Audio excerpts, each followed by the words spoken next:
Welcome to the Ford Library. For those of you who don't know me, my name is Elaine Didier, and it's my privilege to serve as the director of both the library here in Ann Arbor and the museum in Grand Rapids. We are especially pleased to see you tonight for this first program of 2019. Tonight's program is brought to you by our parent organization, the National Archives and Records Administration, and also the Ford Presidential Foundation. And in addition tonight, special sponsorship and hosting by Albion College. We're very, very pleased to have Albion be so kind as to bring this program to us. So we thank all of these entities and especially the Friends of Ford and donors to the foundation who make possible all of our exhibits and public programs. Now, I mentioned Albion College, and to have the honors to introduce our speaker, Albion is hosting Peter Hart this week, and Patrick McLean was kind enough to call me at the end of January, just before the shutdown ended, and I was in this awkward position to say, yes, thank you, we'd love to share your speaker, but I can't make a commitment until I know if we're in business. So he hung on and waited for us a couple of days for things to settle. So please welcome Patrick McLean.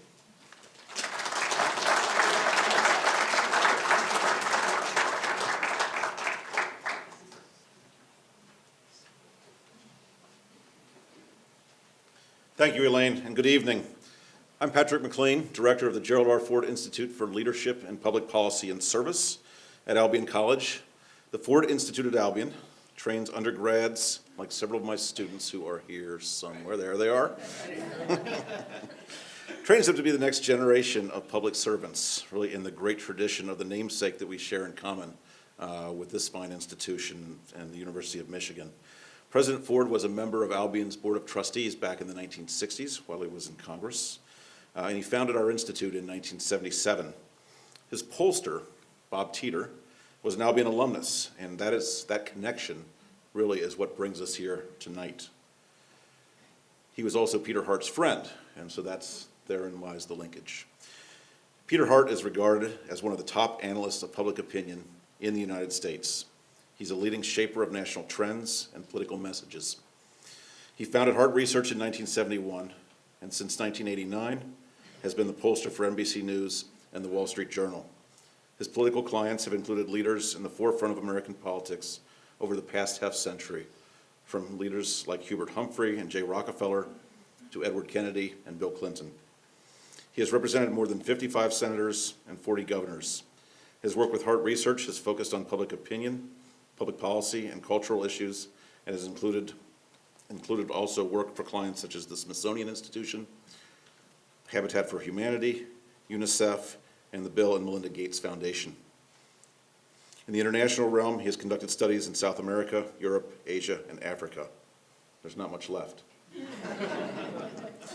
He's conducted strategy planning projects for clients such as Coca-Cola, AT&T, and Tiffany & Company.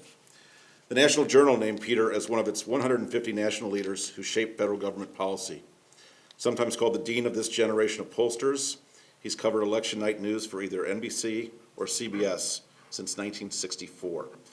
In 2002, Peter was awarded a Lifetime Achievement Award for outstanding contribution to campaign consulting by the American University's Campaign Management Institute. Peter's been acknowledged by the leaders in the field as one of the most astute observers of public attitudes in politics and consumer attitudes. David Brooks, New York Times, called him the Uber pollster, and Albert Hunt of Bloomberg referred to the NBC News Wall Street Journal poll as the gold standard in public polling. Peter has appeared on Meet the Press, The Today Show, and Rock Center with Brian Williams.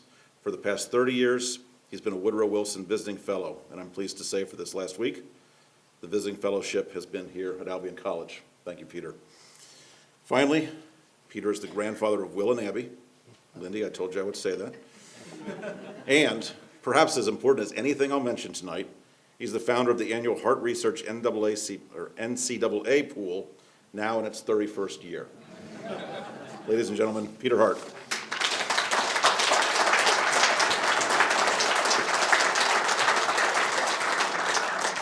I am delighted to be here, and I thank you, and so honored, because Bob Teeter was indeed my colleague and my partner in the NBC Wall Street Journal poll. And he obviously had a great affinity for this institution as well as Albion, but particularly for Gerald R. Ford, who he polled for in the 1976 election. Bob, for those of you who may not have known him, was one of the truly special, whoops, are we? Yeah, we hit something. Uh-oh. You know, they invited me here for my technical skills. And within no time at all, I've screwed up every system. Okay, what can I do and can't I do? Don't touch anything. Okay. Okay, thank you.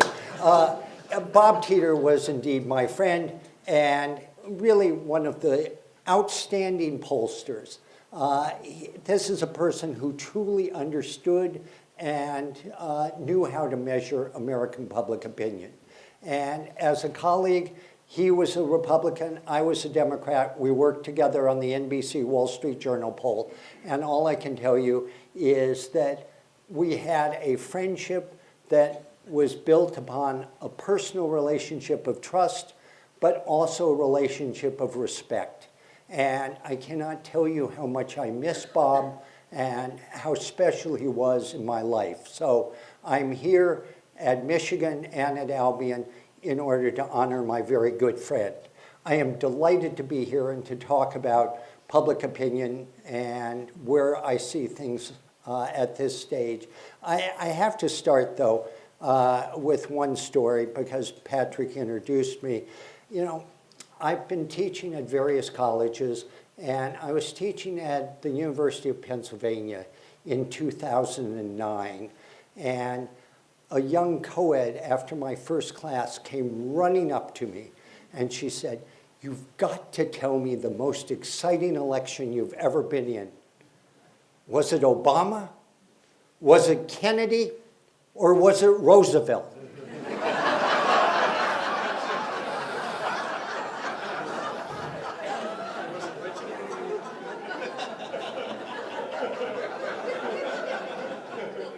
I said, "Roosevelt? I wasn't even barely alive for Roosevelt." And she said, "No, no, no, I meant Franklin, not Teddy." So, you know, no matter how hard you boo, it won't affect me. I have to say the other thing is I fell into politics. I went to work for Lou Harris in 1964, who had been John F. Kennedy's pollster. And when I got engaged to my marvelous wife of 45 years, Florence Hart, she phoned her uncle, who was a rabbi, to announce that we were getting engaged and to be married. And the rabbi said to him, "And what does the young man do?" And she said, "Oh, he's a pollster." And the rabbi said, "Oh, there's so much work in couches and chairs, he'll do great." So, excuse me if I lapse into couches and chairs, but we'll do a little of that. Let me start. I want to do two things tonight. One, I want to talk about sort of my lessons over a 55-year career of things that I've learned, which I think pertain to 2020. And then the second thing I want to do is talk a little bit about the 2020 election from where things are today. So I've got to start. Look at the results. Who got it right? You look like you're close. Who got the election right in 2016? Who would you say? One of these polls must have. How many say, let's face it, the LA Times got it right? How many say, right? Okay. So why are they right? Because Trump won the election, right? Yeah. How many agree with that? Ah, you're wrong. Who won the election? We measure the popular vote. We don't measure the electoral vote. Well, apparently that's what they decided by. Yeah, oh, sure. We got a heckler in the front row right to begin with. Oh, thanks a lot. In any respect, the point here is, if you look, everybody said the polls got it wrong.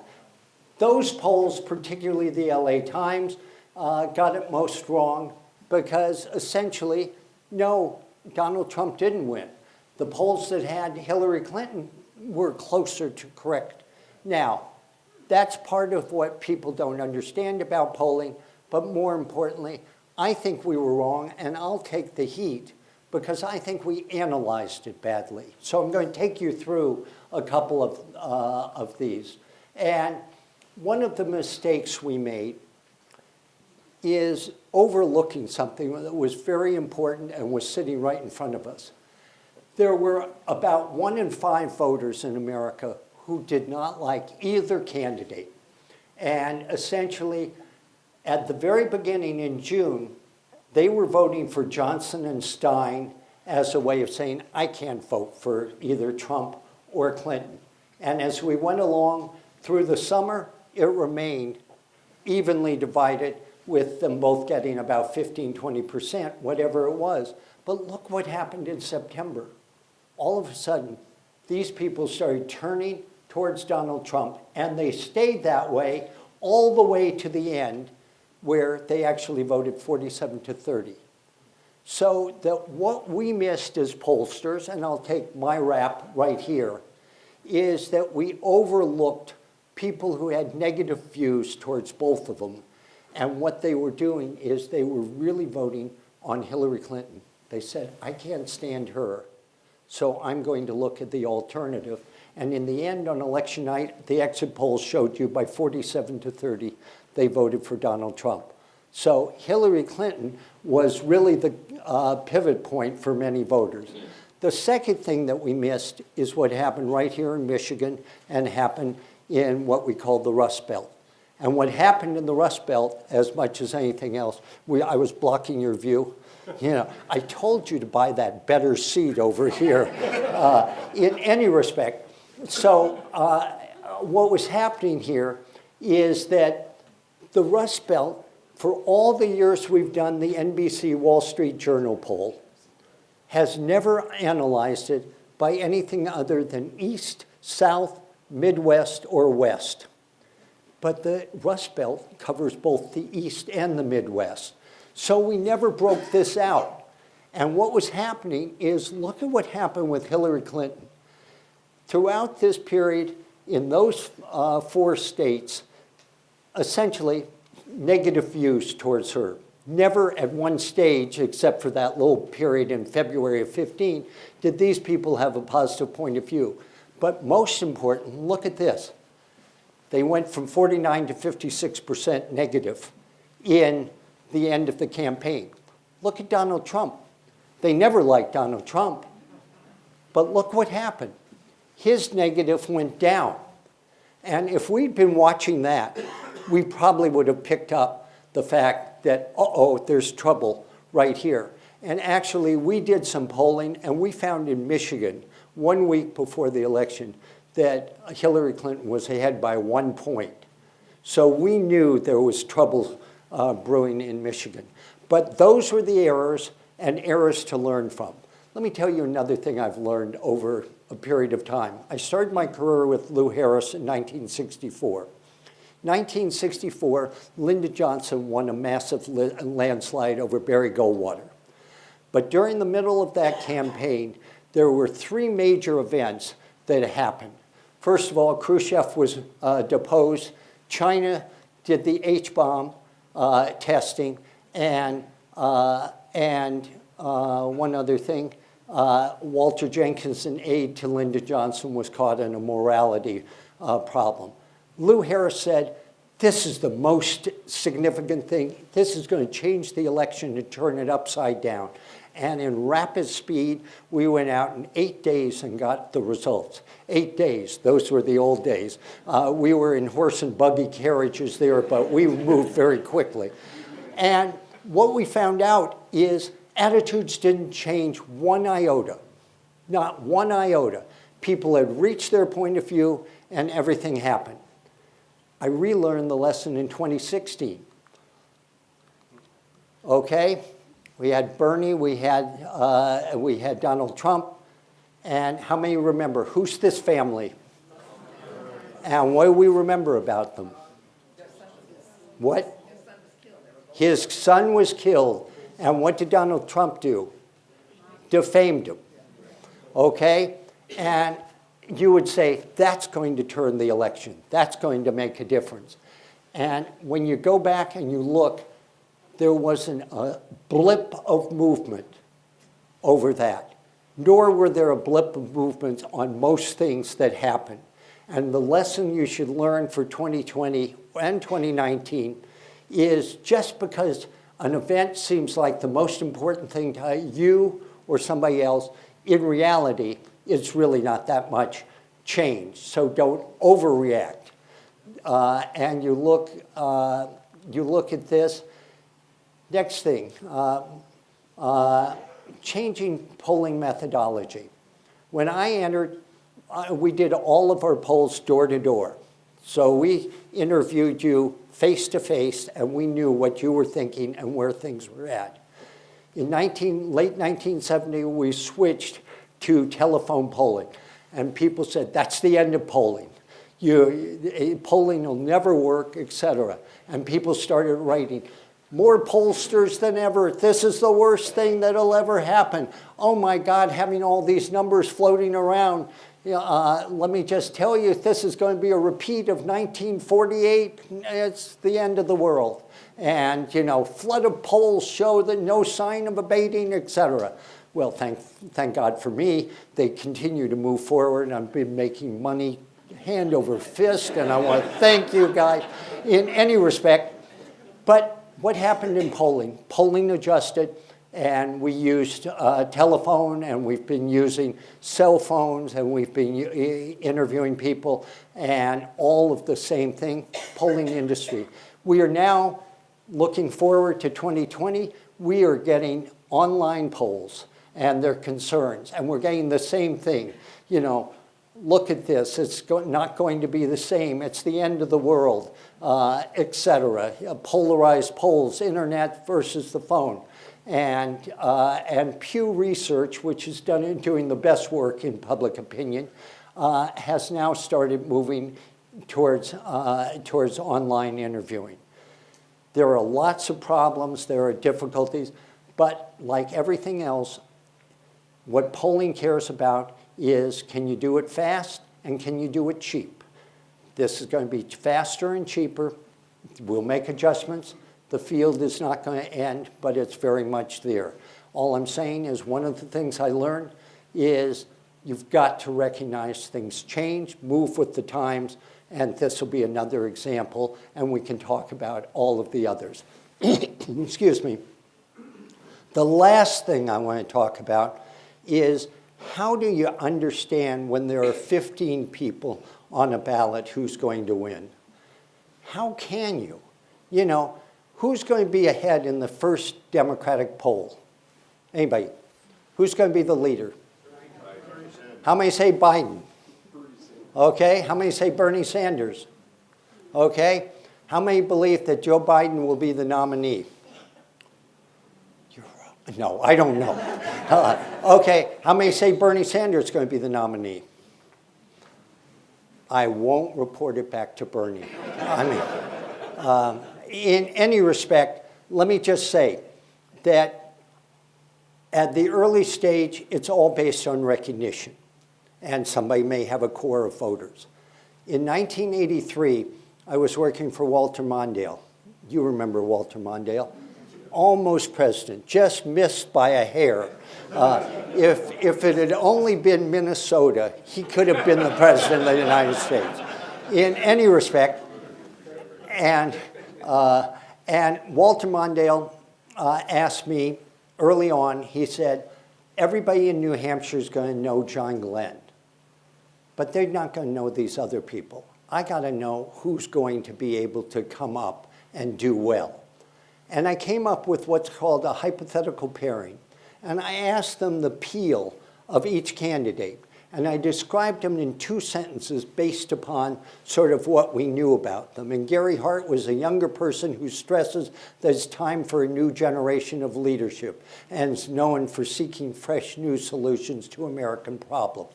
And then I described Ernest Hollings and Alan Cranston and Reuben Askew.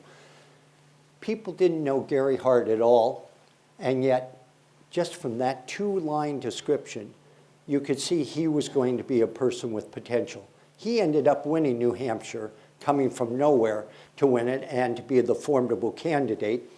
And so as we look at the candidates in 2020, the thing that we've learned from the past is don't look at the simple numbers that come out because they're going to mislead you. And what you want to know is what's their simple, direct message and what are they selling to the public. And if you measure that, you're going to have a sense of who can grow and who can get there and who may have very little support, as a Reuben Askew did or whatever else it is. So those are the lessons that essentially came out of this. And they said, look, if you're coming to the Ford Library Institute, you cannot do this without talking about 2020. So I've decided, and I wanted to know, I was very curious. I said, why would they invite me? I said, it just doesn't make any sense. I've been part of the past. I mean, we're talking about the future. It doesn't make any sense. And they said to me, no, it really makes great sense. I said, why? They said, look, the year Duke won the NCAAs, you spoke down there. You spoke at Villanova the week that they won the NCAAs. So, I mean, they don't give a damn what you're saying. They just want a good luck charm. So thank you guys for having me. And I'm sorry I've got so little to say. And, I have to say, if Michigan wins it all, oh my God, my speaking fees are just going to go crazy for 1 week a year. Okay, no, so let me talk about 2020 and what we have here and what's happening.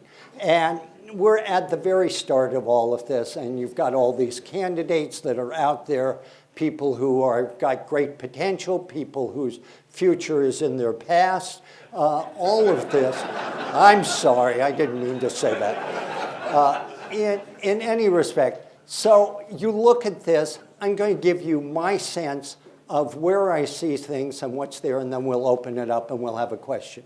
And let me start out by saying very simply, and this is something I've learned from my good friend Bob Teeter. The EKG of our business and understanding America is a simple question. Are things in America headed in the right direction or seriously off on the wrong track? And we've been asking this question since 1970, originally created by Elmo Roper, and Burns Roper, I should say. But if you look at where the highs and the lows happen here, it is always a great indicator as how an election is going to turn out. Because if you look at George W. Bush running in 1992, H.W. Bush, despite major accomplishments, America thought things were seriously off on the wrong track. Bill Clinton had an excellent chance, as any Democrat would have had. And if you look at 2008, Barack Obama couldn't miss.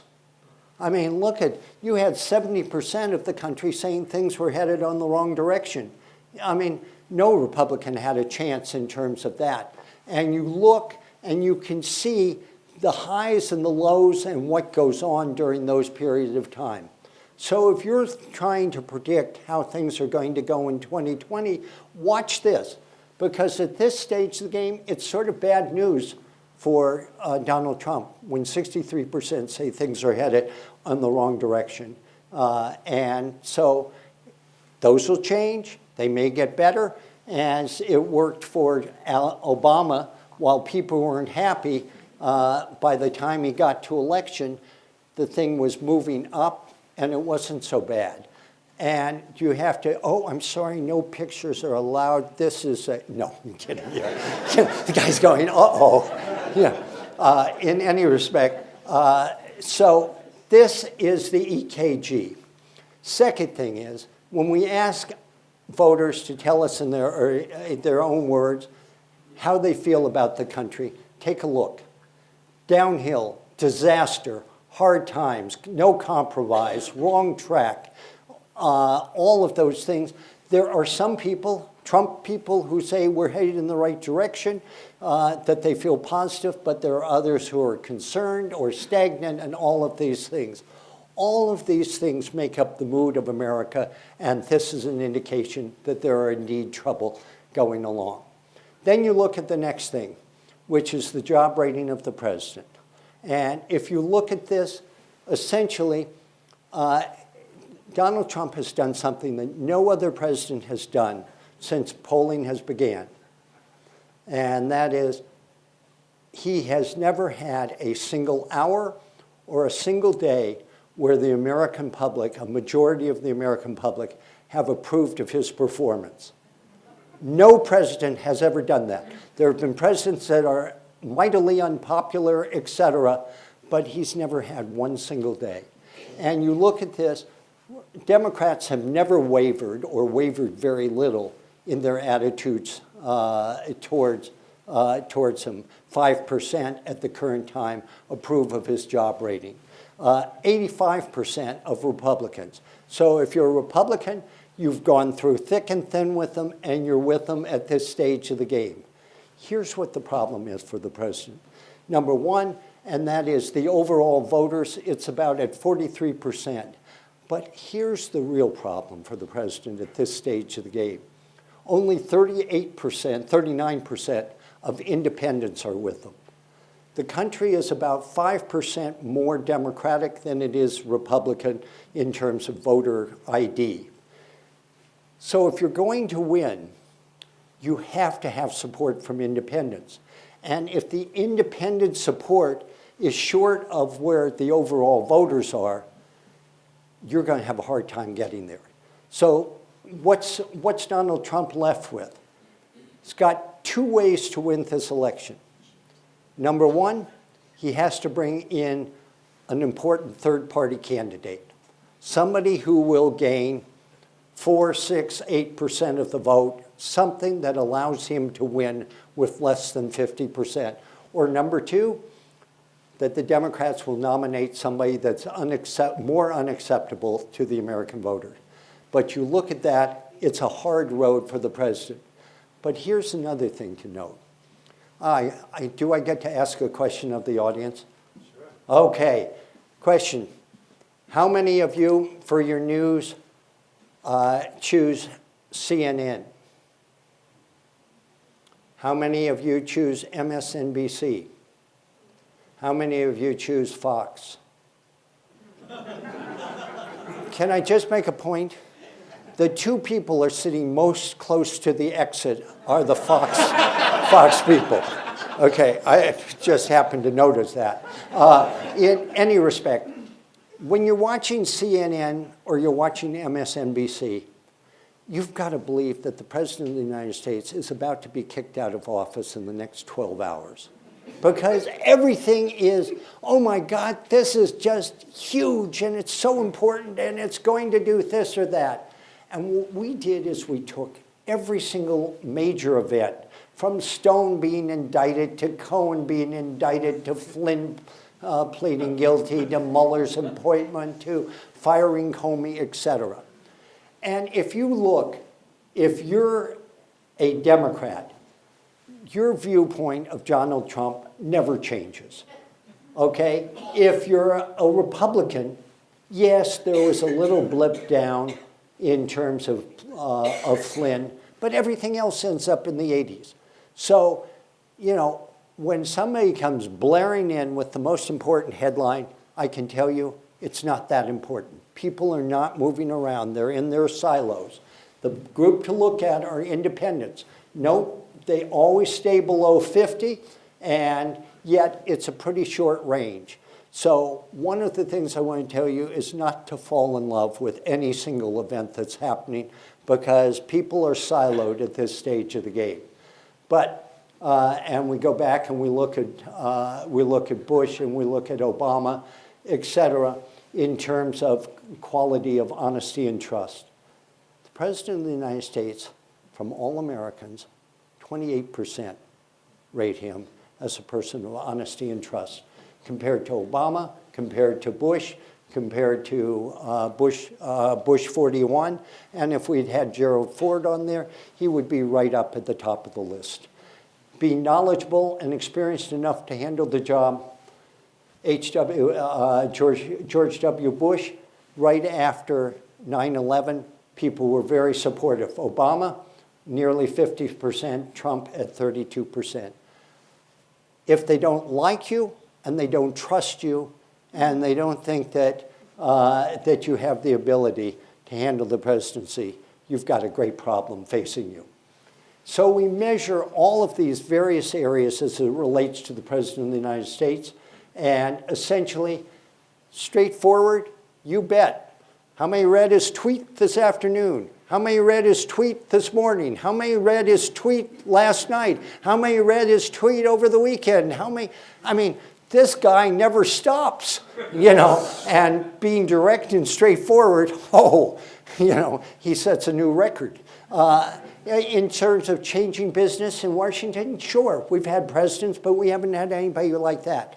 But you go to the heart of the things, personal honesty, high ethical standard, being steady and reliable, being experienced enough, all of those are on the negative side, with a majority of Americans saying, he's not good.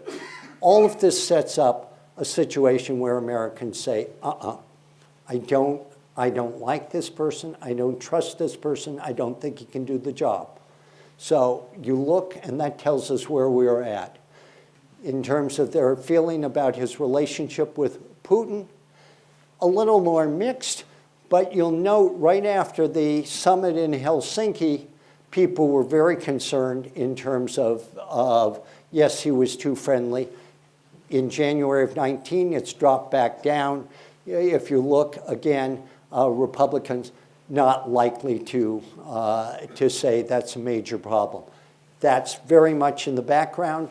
That is somehow going to play out in the next 12 months. And finally, is a real clue as to 2020 is on the issues.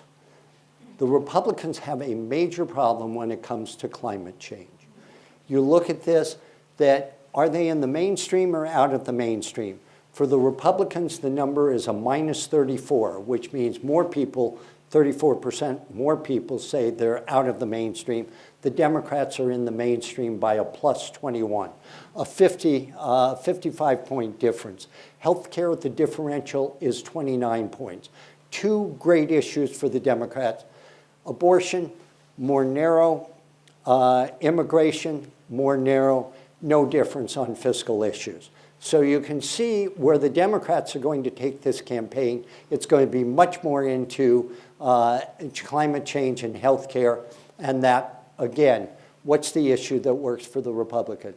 So let's stop right here. I promised you a rose garden, haven't I? Have I promised you a rose garden? Yes. Okay, you're wrong. I haven't promised you. I didn't promise you a rose garden, did I? I just told you Donald Trump's in trouble, right? How many people think he can be reelected? Look at all you people.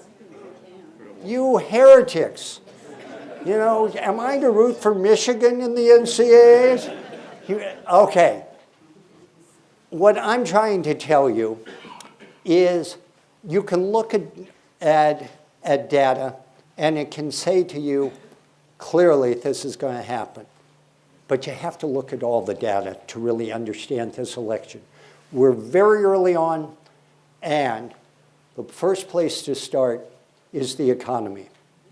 An issue that we have asked over a long period of time. The economy moves more voters than anything else, and what we find here is Americans don't think there's going to be a recession in the next 12 months. Doesn't mean that they are predictors of where things are at, but their feeling about the economy psychologically says, I feel good, I feel positive, and you look at this and you say, what could be a better sign for an incumbent president? If you have a strong economy going for you, you can make mistakes. You can do things incorrectly. Why? Because people say, boy, I'm mad at him on this. Boy, I think he's handled Russia the wrong way. Why are we doing this with North Korea? But they come back and they say, hey, I got my job, and my 401k is better.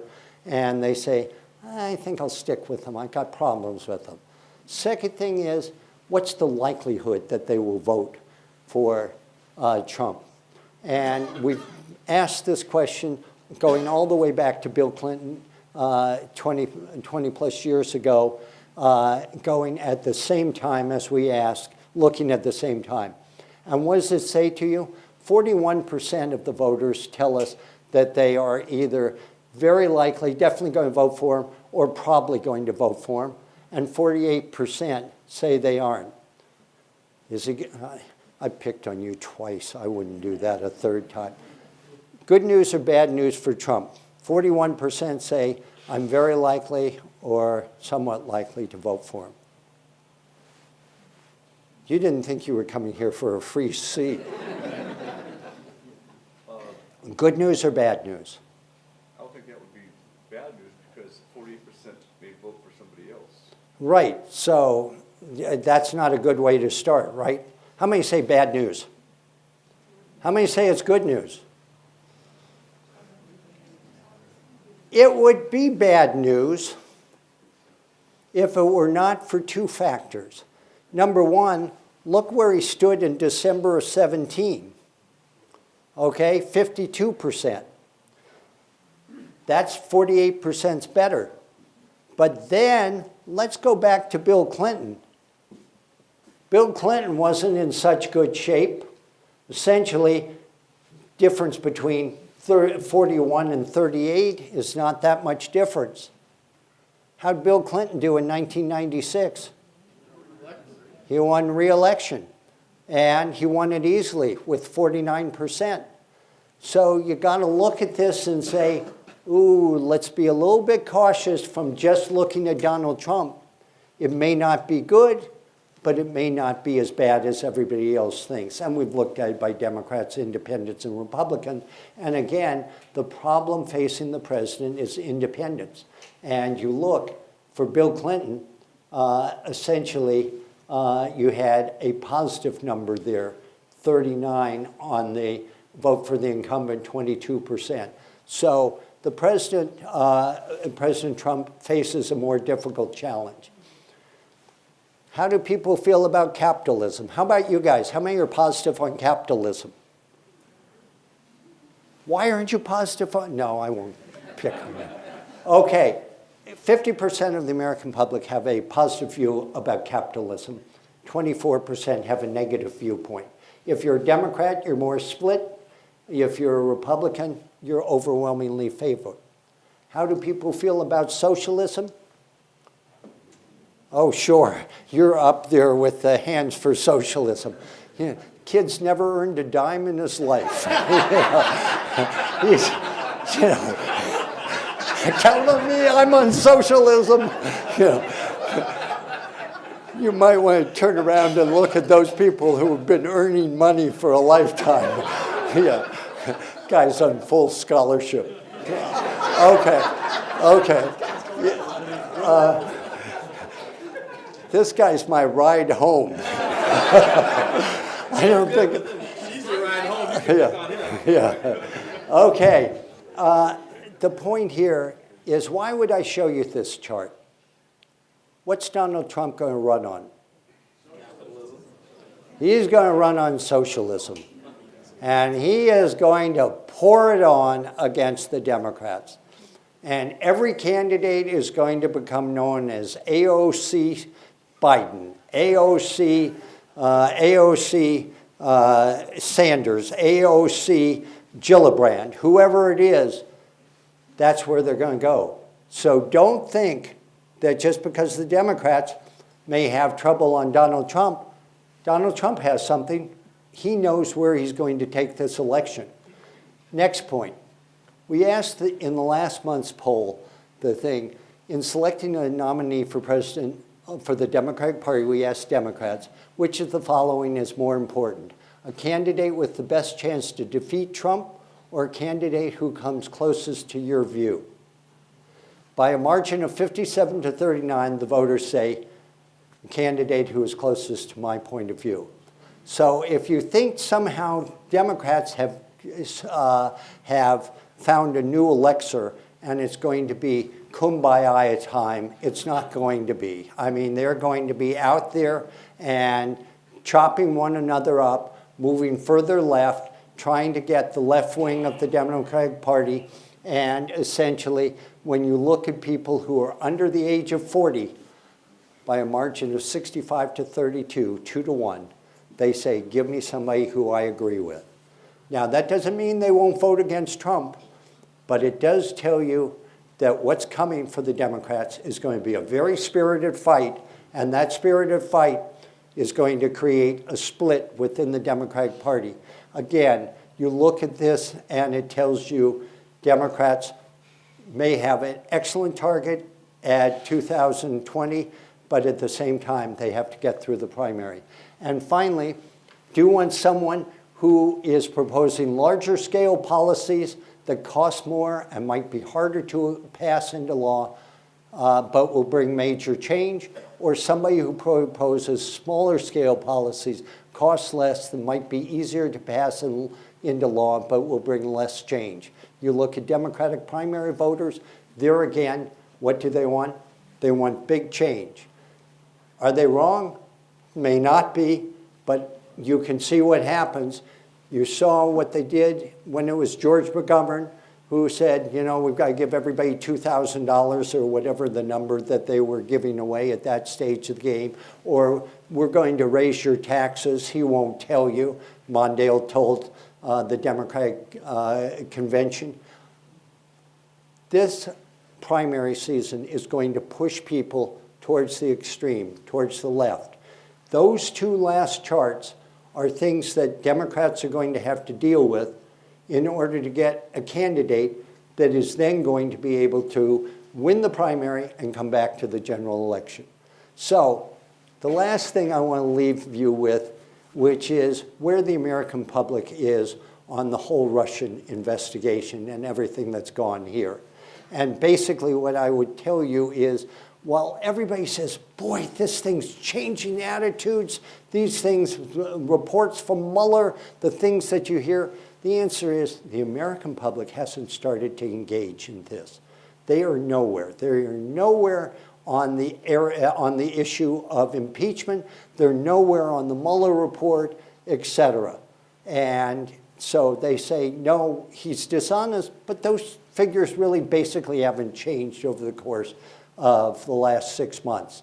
And there is going to be a moment, as always happened, where either the voters see something and say, I've become skeptical, I've turned against the president, I've got a problem here, or just the opposite. I've heard all of this, and I'll tell you, I don't think there's anything there. They may have something against Manafort, they may have something against Roger Stone, they may have something against this person or that person, but the president is free and clear. I can't tell you how it plays out. All I can tell you is they haven't arrived at that point. So here we are, 600 days away from the 2020 presidential election. We are so far away. What I would tell you is, don't overjump it. Don't look at it and think by March we'll know what's going to happen, or July, that event is the most important. What we know is what the American public cares about, what's important to them, and we know what they're looking for. As we judge this election, it's really judging against those kinds of measures. And I think at the heart of all of this is it's a country that would like to be able to settle down. The feeling is there's too much chaos, there's too much happening, and there's not enough sense of coming together, and we are in our silos. There will be somebody who starts to find a way to weave us together. If there's that person has a very good chance. On the other hand, if we end up in our silos, it could be very much 8 years for Donald Trump. So you look, and what I'm telling you is polling is great. It can help you, but really what you want to look at are not the numbers, but the ideas and the thoughts of how people make their decisions. So with that, I thank you very much, and we'll answer some questions.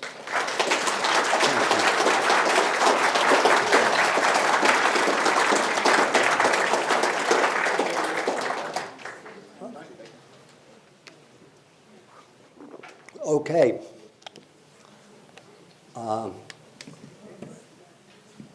The first question I heard was, do you guarantee that Michigan is going to win the NCAAs? Okay. Questions, thoughts? Go for it. Well, thank you for your talk. Thank you. I enjoyed it. A couple of things.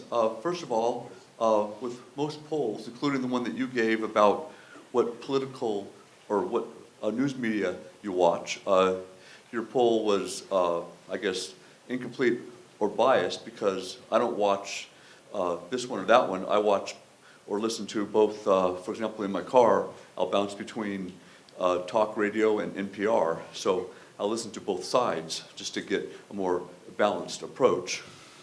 The question I wanted to ask you was, I heard all the polls 2 years ago saying Hillary's ahead, Hillary's ahead. And I was suspicious because in past elections, I would see Obama-Biden bumper stickers everywhere around Ann Arbor, especially, even after the election was over, or Kerry Edwards for 2 years. But that year, I didn't see any Hillary ones. They were scarce. But then if I drove north of here in the next county for work and I got off the main highway, I saw Trump signs everywhere. And I thought, the media's or the polls, there's something wrong. And so right you were. In fact, I'm not sure why we're getting the feedback, but essentially, I had that same report come to me from Pennsylvania. I had a friend who had gone to the middle of Pennsylvania to do a special project. And as he drove back to the Pittsburgh airport through the middle of Pennsylvania, he said, it is littered with Trump. And essentially, I think that we underrepresented and underappreciated the Trump vote. We certainly had Hillary Clinton's problems, and we could see in terms of feelings towards her, those were negative. But I don't think we ever had the full sense of things. I was mentioning something at dinner. I do a lot of focus groups. And focus groups are a dozen people around a table, and I talk to them. And I try and get underneath what's happening in the numbers. And I asked an interesting question in 2016. And I said, let us suppose that Hillary Clinton and Donald Trump are in the 5th grade, 11 years old, whatever it is, 12 years old, and they're down on a playground. And you're up above, looking down on that playground. How would you be able to pick out Donald Trump from everybody else on the playground? And how would you be able to pick out Hillary Clinton from every other 5th grader? They discussed Donald Trump. They said he would be on the jungle gyms going, hey, I'm the head of the thing. He would be the guy who would be selling candy to the other kids. And third, he would be bullying up on the 4th grader, okay? Not a very pleasant picture. And then I said, who would Hillary Clinton be? She would be the little girl all on her own reading a book, or she would be the tattletale.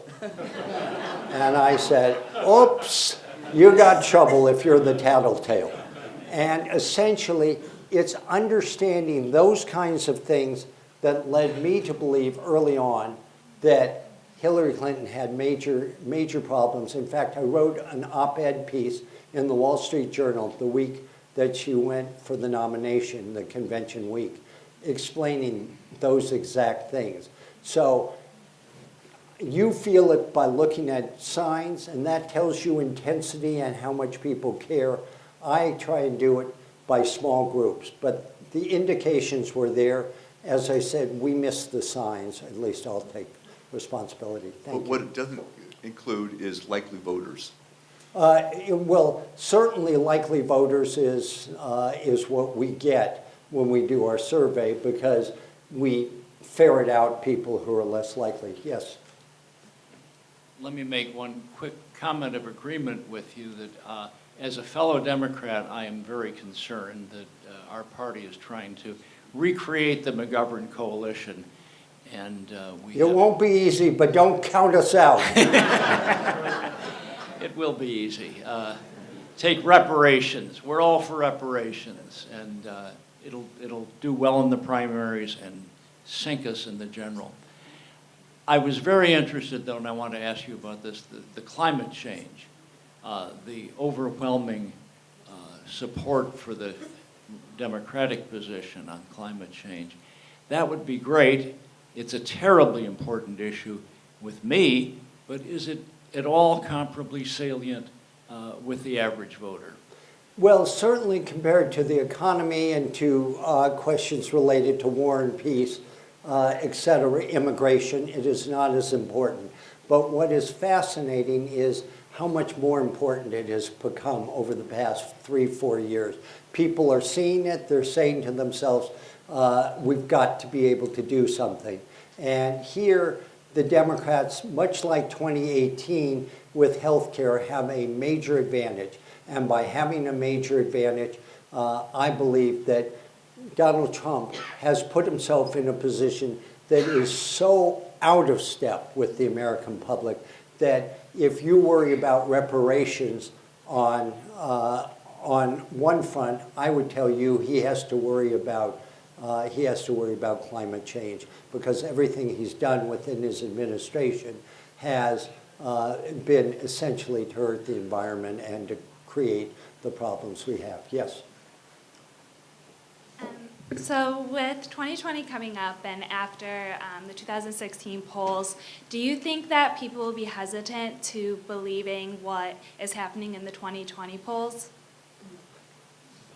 God, she seems so nice. She arrived at that microphone with the sweetest smile I've ever seen. I said, what beification there is.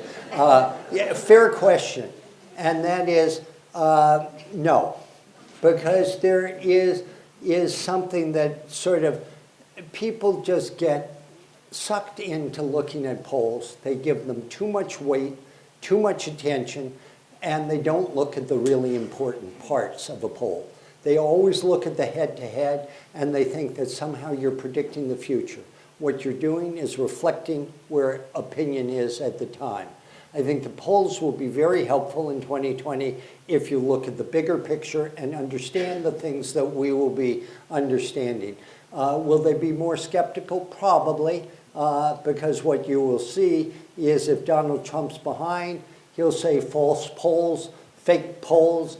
Remember how I was doing in 2016? And other people will say they don't reflect such and such. So yeah, it goes with the territory, but the biggest problem is it's not that people look at the head-to-head, they don't look at all the other elements. It goes with the territory. So Peter, you've given us again all the data on the popular vote distribution, but it should be not that difficult, even if the density of polling is limited, to have state by state or region by region adjustment and actually estimate how these opinions will turn into electoral votes. Yeah. Do you do that? Here's the problem. Everybody said, you know, look, the polls got it wrong. Why don't you guys do the electoral college and do it that way? As a pollster, we couldn't be happier to do that. If we could get the NBC and Wall Street Journal to pay us for doing 500 interviews in each of 50 states, oh my God, you could be on my Learjet in no time at all. But the fact of the matter is, they only want to pay so much money. They don't want to do this. And there are other ways you could do it. You could say, well, we'll only look at certain states, which are the swing states, and do that. But to be perfectly honest, NBC and Wall Street Journal is a national poll. We're not trying to predict the election. If you want to look and see what's happening in the key states, look at the polls that are done in the key states. NBC, we do not do them, but they do some polls only in the key states like Michigan and Wisconsin, Pennsylvania, et cetera. To me, the more important thing is what's the national mood and what's the dynamic. I don't think we'll change in what we do. How people will read the polls is always going to be a problem because they'll look at the numbers that are less important and ignore the more important. But then our job is to explain that and to help voters to understand what's there. But if you can get the Wall Street Journal to pay for that, you can have the first ride on the Learjet. Just one quick request and then a question. Sure. Since you work with NBC, could you try to get to those talking heads on MSNBC and explain that polling shouldn't be emphasized as much as it is? Because I think we all react to what they're making a certainty, and I don't think it's certain at all. But my question is, I notice a big shift in the parties, and I'm wondering if there's truth to that. How would you talk about the Democratic Party today? Who identifies with the party and who identifies with the Republican Party? Because it feels different to me than maybe 5 years ago. Well, thank you for your suggestion. Naturally, I won't pass it on because if you bite the hand that feeds you, you don't have a hand. In any respect, in terms of the perceptions of the party, yeah, they continue to change, and perceptions that the Democrats are more liberal, less moderate than they were. Republicans are seen as more conservative than they used to be. So you're getting into the silos and then you're getting into ideology. In terms of how people view the parties on issues, they're pretty much the same. That the Republicans have always been stronger in terms of foreign policy, have always been stronger on national defense, always been stronger on crime issues of those nature. Democrats have always been stronger on areas of human rights, on the area of environment, et cetera. And again, you see that spreading out. The one thing that has changed, and it tends to be the one to watch, is who's best on the economy. And interestingly enough, the Democrats had an edge in the 2012, 2013, and 14 period. But by the time we got to 15 and 16, it switched over to the Republican Party, and they still are seen as best in terms of the economy. So you mentioned earlier that a lot of polling is now being done online and kind of different methods. Have there been new polling methodologies or changes to get rid of some of the biases that come with that? Or is it about the same as before? It's a great question that I was hoping you wouldn't ask. I am not the best person to speak on methodology. That's not, let's say, my strongest suit. But what I will tell you is that the challenge facing online polling is how do you draw an accurate cross-section of the country? In other words, you have to have something that allows, quote, every voter an equal chance with every other voters. And obviously when you went door to door, people only had one house, so the chance of overcounting people were not that great. Telephone, obviously we've adapted as people have gone to cell phones. 50% of our interviews are now done on cell phone. 5 years ago, we probably did 5% or whatever. So we've adapted in that way. In terms of online, yes, there are panels, there are ways in which they've refined it. I don't understand it completely enough, but the challenge, I believe, is that it is so much harder to be able to be sure that you've got an accurate cross-section. Now, my partner, Jeff Guerin, who is one of the best pollsters, has said, you know, it all comes down to weighting. And if you weight these things correctly, you can end up with a acceptable sample. I know that one way or another, this business is going to end up there.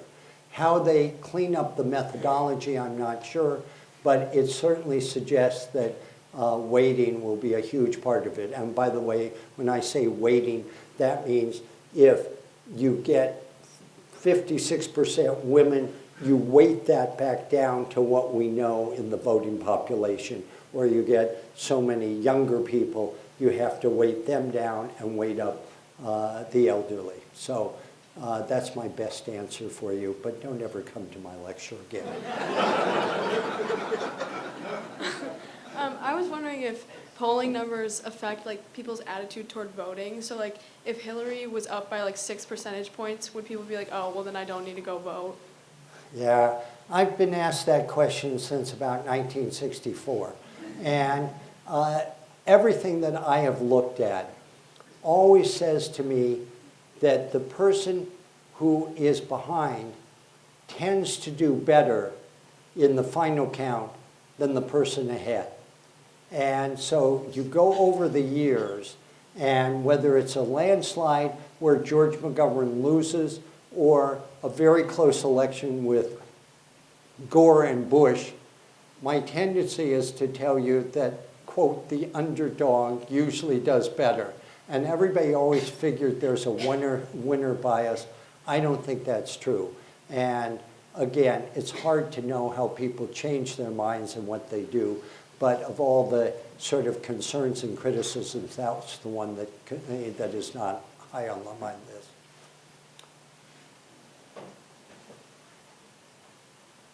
Thank you. I'm wondering about the Democratic primary, and the question I have is, how do you do polling in a situation like that where you have huge numbers of candidates, not too much money, and not too much distance between the candidates? I spent 2 hours on the phone with Chuck Todd of NBC and with Jerry Seib of the Wall Street Journal and Bill McIntyre, my Republican partner. And we talked about that for 2 hours. And it is one of the most vexing and difficult problems that we face. When you have 16 people that could be announced, you can't read people's 16 names and expect them to hold it in their head as to who they want to vote for, et cetera, because there's always going to be a bias towards the most recognized name, et cetera. We are in the process, and I won't discuss exactly what we're doing, but we're coming up with a new methodology, hopefully to understand who has potential, who doesn't have as much growth. And we're not trying to pair them against one another. We're going to look at them individually and provide that. People always want a horse race. We're saying we're not going to get into that at this stage of the game.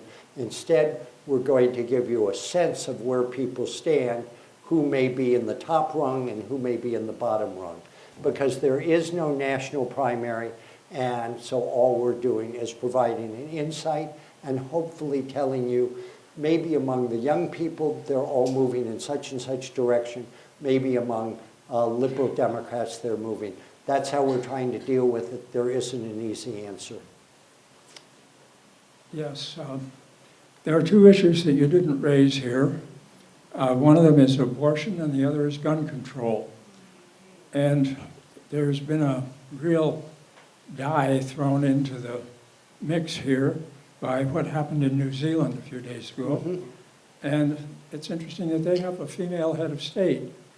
And I wonder whether women now, since the appellation Crooked Hillary was used,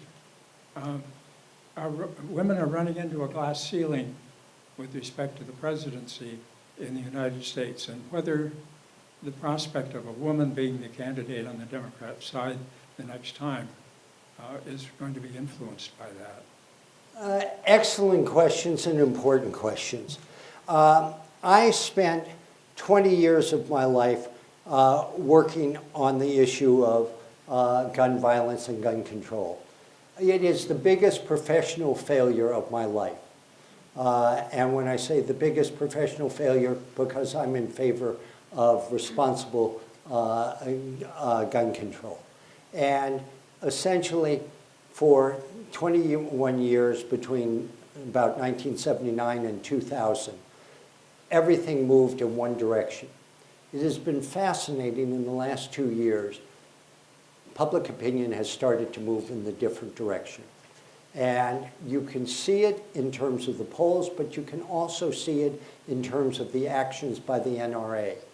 And I'm not saying we're turning everything around. I'm just saying that the American public has looked at the violence, and I think the violence in all the schools with young people have moved people very directly. I don't know where it leads this country or what it means, but it is not in the same place it was 15 years ago.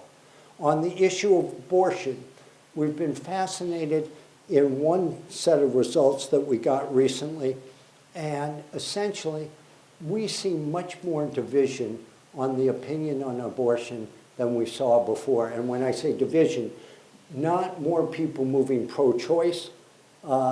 It is essentially the country is much more divided than they may have been, and that's exceptionally important. And I think it will have a role in 2020. I'm not sure how it will play. And you had one final point. Whether women are hitting a glass ceiling. No. Are women hitting a glass ceiling? Hillary Clinton hit a glass ceiling. And I think it had to do essentially with her personality and how people reacted to her. I honestly believe that a woman becoming president, that is no longer a glass ceiling. And I worked for a woman who became the first governor of a state, and it was a state on her own right, state of Connecticut, and her name was Ella Grasso. And I did a lot of polling to find out what the bias was. And the bias in 1973, she ran in 74, was women over the age of 50 who felt that men would not respect a woman because men didn't respect her, or didn't respect them. And that element has changed tremendously. And you can see it across the country, and I think the Me Too movement will be one of the most important movements that we will see over this decade. And my feeling is there a glass ceiling on women? No. And I think one of the things that we haven't tested is what is the bias? And I think the bias for a woman has to be able that she can prove her credentials on national defense. But I think without that, almost everything else works in the woman's favor. So my sense is maybe 2020, maybe 2024, but we're certainly going to elect a woman president very soon. Okay, where was the applause from the women? Okay, have we covered the world? We have. Thank you all very, very much. Thank you.